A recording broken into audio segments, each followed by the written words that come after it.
Cualquier habitante de América Latina podría pensar que se trata de la iglesia más grande del mundo. Sin embargo, no es así. Hablando en términos de población mundial, el cristianismo es la fe más grande, con un 32% de la población mundial. Sin embargo, el cristianismo está dividido en muchas iglesias, de las cuales la católica es solo una de ellas, aunque ciertamente la más grande, conteniendo al 55% de la población cristiana mundial.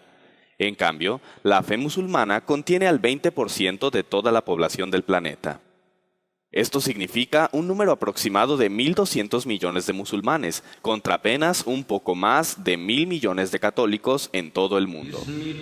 Evidentemente, la fe musulmana tiene mayor número de adherentes que la Iglesia Católica Apostólica Romana. Sin embargo, este punto nos lleva a una pregunta que le quita el sueño a muchas personas. ¿Por qué la fe cristiana está dividida? O lo que es lo mismo, ¿por qué hay tantas denominaciones o iglesias cristianas diferentes?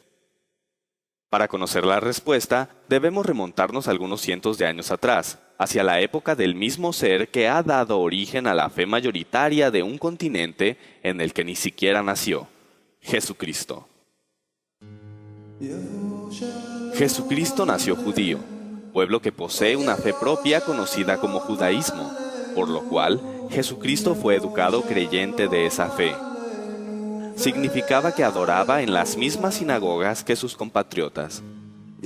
Los problemas comenzaron apenas cundió la popularidad de Jesús como el Mesías esperado, el Hijo de Dios, pues los dirigentes de la iglesia judía nunca le creyeron, y más creció su odio hacia él debido a las críticas que él hacía de sus prácticas erróneas, y debido a que como Hijo de Dios, proclamaba tener la autoridad para llamar sus propios ministros, a cuyos principales 12 llamó apóstoles. Por lo tanto, los sacerdotes y autoridades políticas judías decidieron hacer con él lo mismo que habían hecho con casi todos los profetas anteriores, es decir, matarlo. Una vez que Jesús ya no estaba entre ellos, los apóstoles tomaron las riendas de las congregaciones, y podemos apreciar claramente que ellos ya celebraban sus propias reuniones de adoración separadamente a las de la religión judía. La razón era muy sencilla. Los seguidores de Cristo lo aceptaban como el Hijo de Dios y el Salvador, cosa que los judíos no han aceptado hasta el día de hoy. Después de la muerte de Cristo, los judíos continuaron persiguiendo a los cristianos. También los romanos se sumaron a la persecución. Una vez que los apóstoles y muchos de los creyentes en Cristo fueron muertos, la iglesia cristiana antigua tuvo que ingeniárselas para continuar funcionando, pero esto conllevó muchos problemas, pues comenzaron serias discusiones referentes a diversos puntos de doctrina, ya que no había voces que los miembros de la congregación reconocieran como autorizadas para dar una respuesta satisfactoria. Para tener un ejemplo de cómo la doctrina cristiana original fue sufriendo modificaciones con el paso del tiempo, basta con repasar la lista oficial de papas y los hechos más trascendentales que hicieron durante sus administraciones, tales como ordenar a las mujeres para entrar a la iglesia con la cabeza cubierta en el año 67 al 76, la institución del agua bendita entre el año 105 al 115, etc. Así pues, durante el primer siglo después de Cristo y la mayor parte del segundo, las congregaciones de cada ciudad donde las hubiera continuaron con un líder a la cabeza denominado obispo, que resulta un sinónimo de pastor, título tomado de la tradición judía. Sin embargo, por aquella época, cada iglesia cristiana o congregación era independiente la una de la otra y no estaban confederadas o unidas en ningún tipo de asociación, excepto por su fe. En otras palabras, y hablando en términos puramente históricos, la Iglesia Católica Apostólica Romana, que proclama haber sido fundada por el mismo Jesús, no existía aún durante el segundo siglo de nuestra era, ni existiría hasta muchos años más tarde. Como es bien sabido, la máxima autoridad católica es el Papa, y los católicos afirman que el primer Papa fue el apóstol Pedro.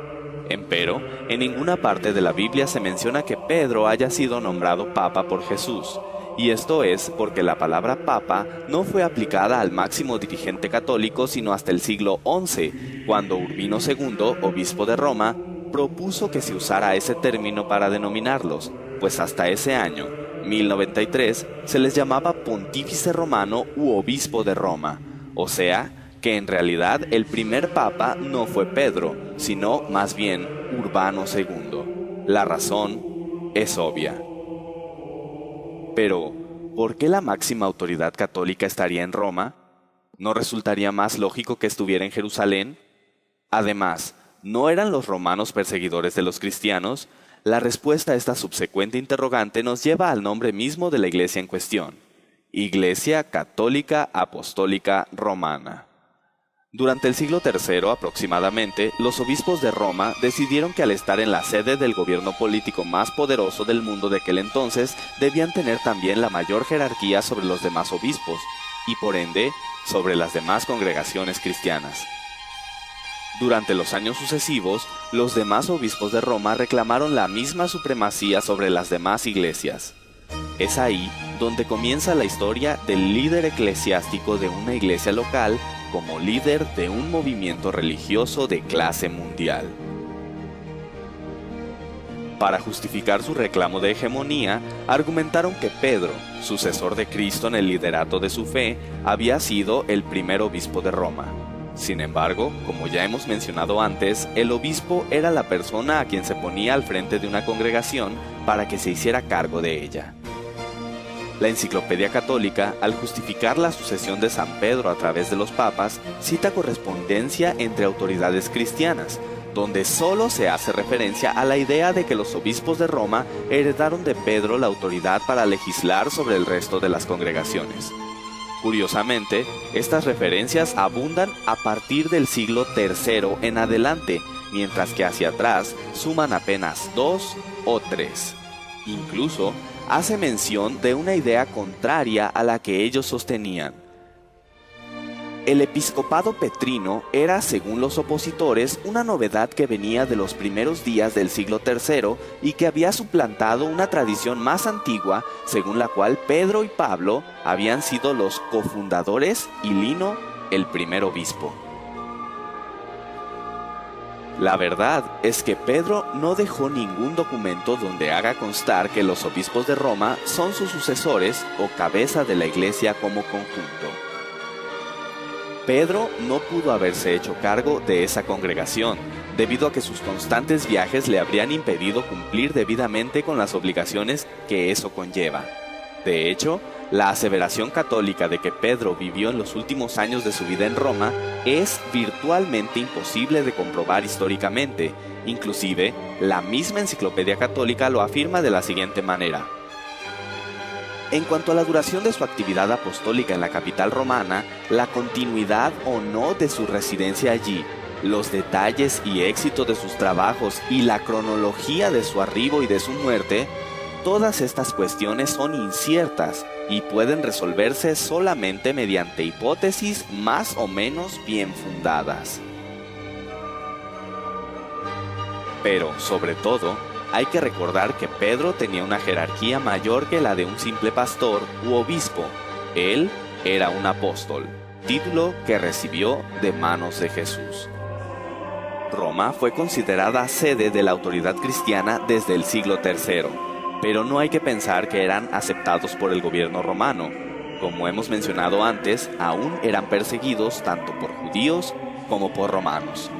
Sin embargo, la situación cambiaría drásticamente, cuando en el año 313, un emperador decretó el fin de la persecución hacia los cristianos. Se trataba de Constantino el Grande, quien dio el primer paso firme en la organización de una confederación de las congregaciones cristianas bajo un mismo nombre.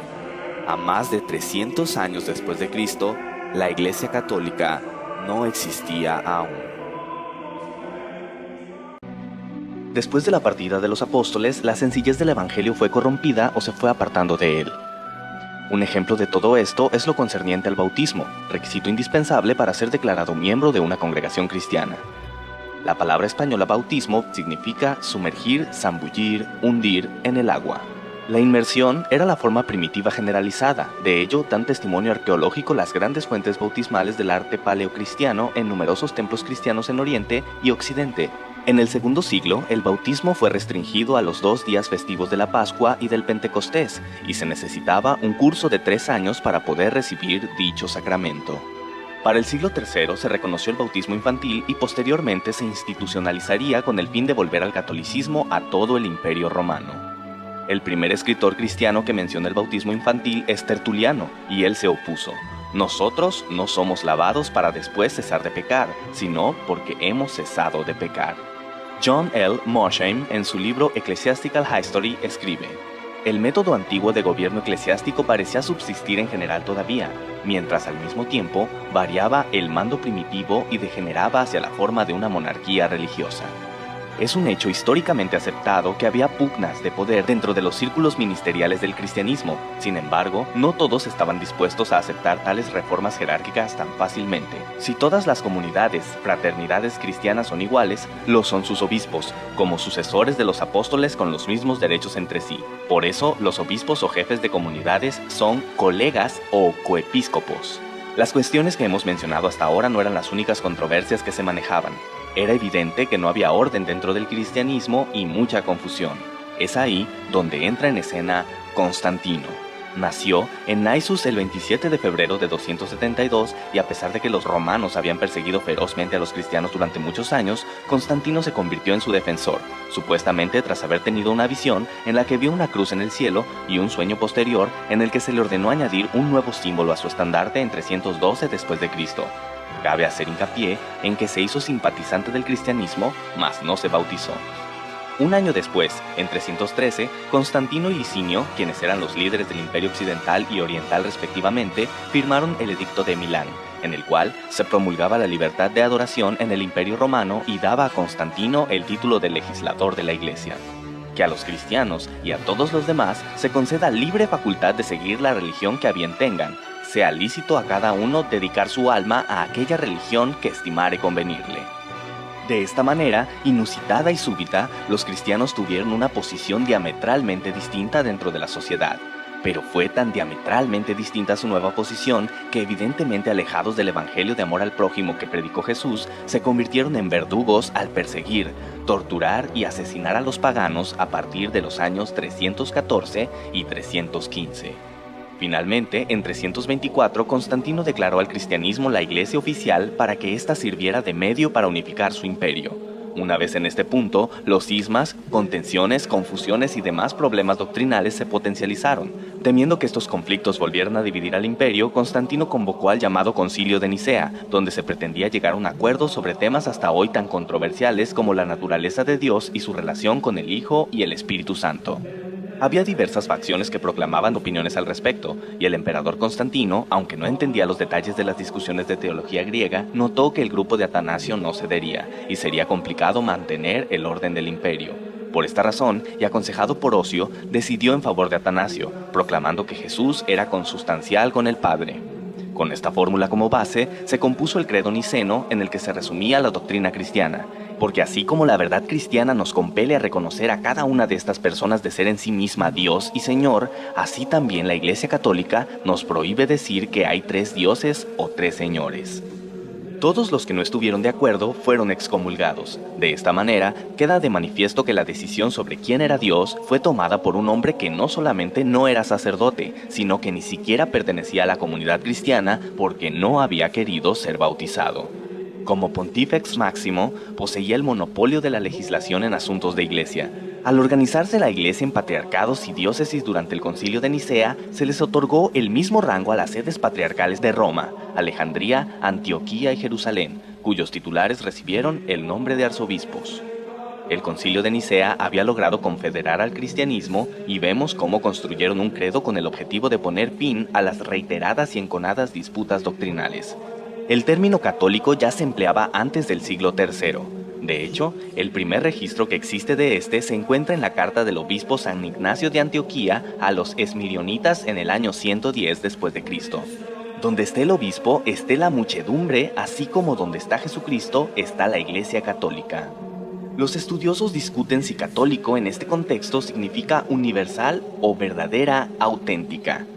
Durante las persecuciones, desde los primeros siglos, cuando preguntaban a los cristianos a qué iglesia pertenecían, decían a la católica. Bajo este concepto podemos entender que usaban el término iglesia católica no porque la iglesia así se llamara.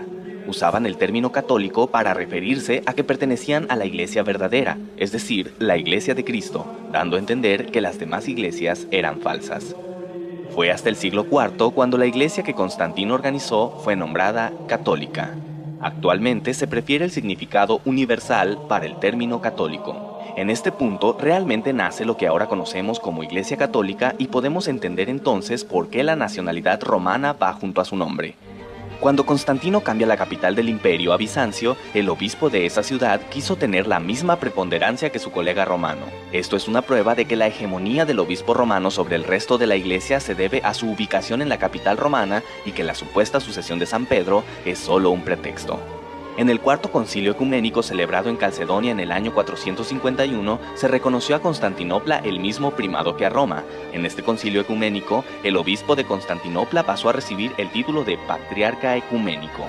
El obispo de Roma, León I, se opone a estas medidas y además decide resaltar su primacía adoptando el título de Pontifex Máximo que el entonces emperador romano, Flavio Graciano, había dejado de usar. Este deseo de primacía absoluta por parte de Roma conducirá, entre otros motivos, a que en 1054 se produzca el cisma de Oriente y Occidente, es decir, la división del cristianismo entre la Iglesia Católica Apostólica Romana y la Iglesia Católica Ortodoxa, que cuenta con 300 millones de miembros en todo el mundo. Pero Constantino no se enteraría de estos pleitos, pues moriría el 22 de mayo del año 337. Antes de morir, decidió que era el momento de bautizarse, y lo hizo en su lecho de muerte. Curiosamente, su bautismo fue oficiado por uno de los obispos que estuvo en contra del credo de Nicea, Eusebio de Nicomedia.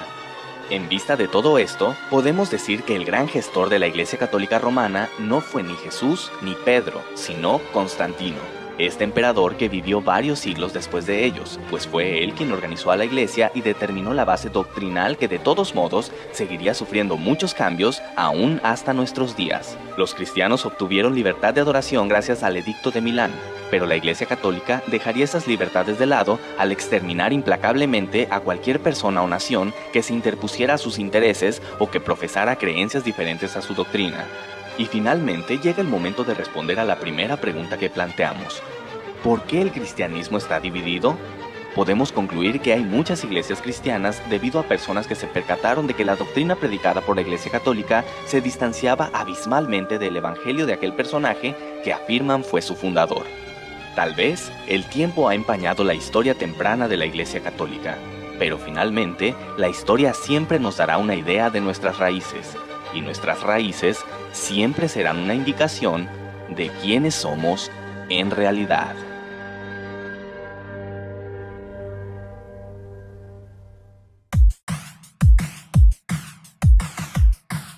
Lo más lógico sería pensar que los libros que la Biblia incluye están enlistados en orden cronológico, es decir, que el del inicio se inscribió primero y el del final fue el último en escribirse.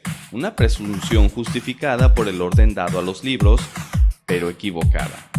Génesis es el primer libro incluido en el Antiguo Testamento y aunque narra la creación del mundo, no fue el primero en escribirse.